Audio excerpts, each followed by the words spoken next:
सभी को मेरी राम राम।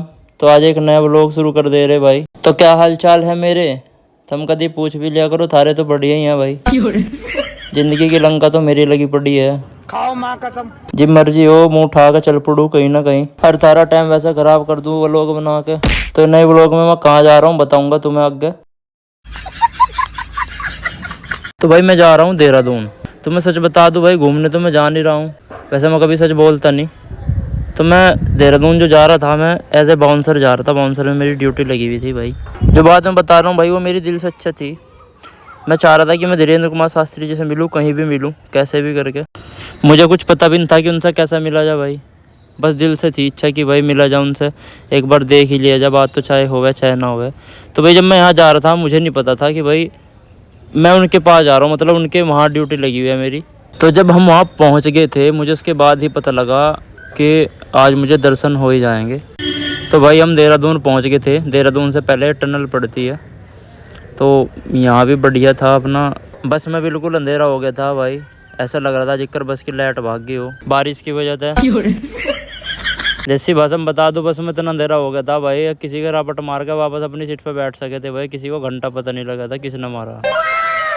बाकी भाई 1 घंटे बाद हम देहरादून पहुंच गए थे। यहाँ के पहाड़ देख के जिक्कर बस वाला बस चला रहा था धोरे धोरे मोको मना चाचा लगा, चाचा धोरे धोरे मोको ना चला पटरी। अगर पहाड़ पता गिर गए राम नाम सत्य हो जाएगा, हड्डियां भी नहीं पाने की। तो भाई फाइनली देहरादून सिटी में एंटर कर गए थे भाई। अब जाना लोकेशन पे था, तो उसके लिए ऑटो पकड़ा और चल दिए भाई।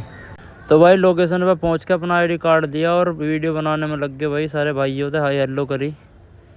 और भाई गर्मी और थी, सोचा बाबा जी तो अभी आए नहीं क्योंकि उन्हें टाइम लगेगा। तो भाई इंगे तिंगे की वीडियो बनाने में हम जुट गए भाई। अभी श्रद्धालु के हम थे और साथ सज्जा का काम चल रहा था भाई। ये हमारे नौजवान हमें वहाँ मिले, इनसे यारी दोस्ती भी भाई। ये वहाँ की कमेटी के छोटे मेंबर थे ये भाई साहब। तो भक्तजन भाई बहुत श्रद्धा से वहाँ आए हुए थे, बहुत भक्ति थी भाई।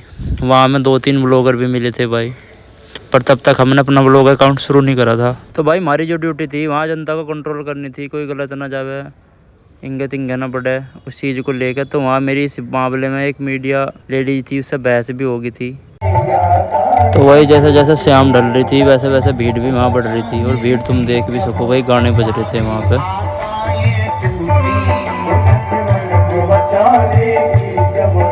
पुलिस वालों की ड्यूटी भी थी भाई, पत्रकार थे, कमेटी वाले मेंबर थे, श्रद्धालु थे, और भी बहुत सारे आदमी थे, कैमरा मैन, व्लॉगर, यूट्यूबर, बहुत सारे आदमी थे। बहुतों से मुलाकात भी हुई और देहरादून के मुख्यमंत्री भी थे भाई।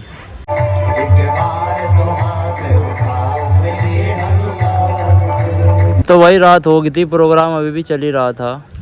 अभी ना तो मुख्यमंत्री जी आए थे और ना ही धीरेन्द्र कुमार शास्त्री जी आए थे, और भीड़ लगातार बढ़ रही थी भाई। इस बीच हम खाना खाने बाहर भी गए थे, तो बाहर हमने देखा बहुत सारे रोड जाम भी थे। बाकी श्रद्धालु आ रहे थे भाई, जा रहे थे, लाइटें जल रही थी, रात हो गई थी, दूर से दूर तक बस आदमी जन ही दिख रहे थे भाई। तो भाई वहाँ जाके मुझे एक बात तो पता लगी कि भाग्य बहुत बड़ी चीज़ हो भाई।